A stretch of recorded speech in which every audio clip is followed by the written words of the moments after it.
রাজধানীর আদাবরের নবোদয় হাউজিং এলাকায় ব্রাজিলের খেলা নিয়ে দ্বন্দ্বের জেরে সালিশি বৈঠক চলাকালে বিএনপির দুই নেতাকে কুপিয়ে গুরুতর জখম করা হয়েছে। হাসপাতালে নেওয়ার পর সাধারণ সম্পাদক মোহাম্মদ আবুল বাশার মারা গেছেন। বুধবার রাত 8:30টার দিকে নবোদয় বাজার এলাকায় এই ঘটনা ঘটে। ব্রাজিলের খেলা নিয়ে দ্বন্দ্ব আর তার জেরে সালিশি বৈঠকে বসে বিএনপির দুই নেতা। সালিশ চলাকালেই চলে হামলা, কুপিয়ে আহত করা হয় দুজনকে। পরে আহতদের সোহরাওয়ার্দী মেডিকেল হাসপাতালে নেওয়া হলে উন্নত চিকিৎসার জন্য পাঠানো হয় ঢাকা মেডিকেলে। এ সময় মৃত্যুবরণ করেন আদাবর থানা বিএনপির সাধারণ সম্পাদক আবুল বাশার। 29 জুন ব্রাজিলের ফুটবল খেলা দেখা শেষে ঢোল বাজানোকে কেন্দ্র করে স্থানীয় কয়েকজন যুবকের সঙ্গে আদাবর থানা বিএনপির সদস্য হাবিবুর রহমানের বিরোধের সৃষ্টি হয়। অভিযোগ উঠেছে সালিশ চলাকালে রিপন, নীরব, পারভেজ ও মাসুদ নামের কয়েকজন ধারালো অস্ত্র নিয়ে হামলা চালান।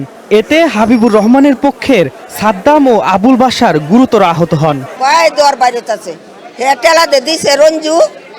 আর কুবের উড়ে কুব 10-12 জনে খালি কুবাইতেছে। আমার হুলা খুব বাদশা হয়ে গেছে গা, আর আমার হুলা দৌড় মাছে দৌড়ে একটা দোকানে ঢুকছে।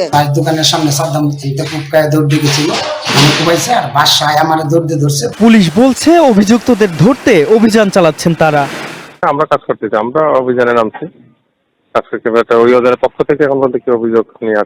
এদিকে হামলাটিকে পরিকল্পিত বলে দাবি বিএনপি নেতাকর্মীদের। বলছেন খেলা নিয়ে সংঘর্ষের অজুহাতে পরিকল্পিতভাবে হত্যা করা হয়েছে আবুল বাশারকে। এই সূত্রপাতটি আসলে একদম নিতান্তই পরিকল্পিত আমি মনে করি।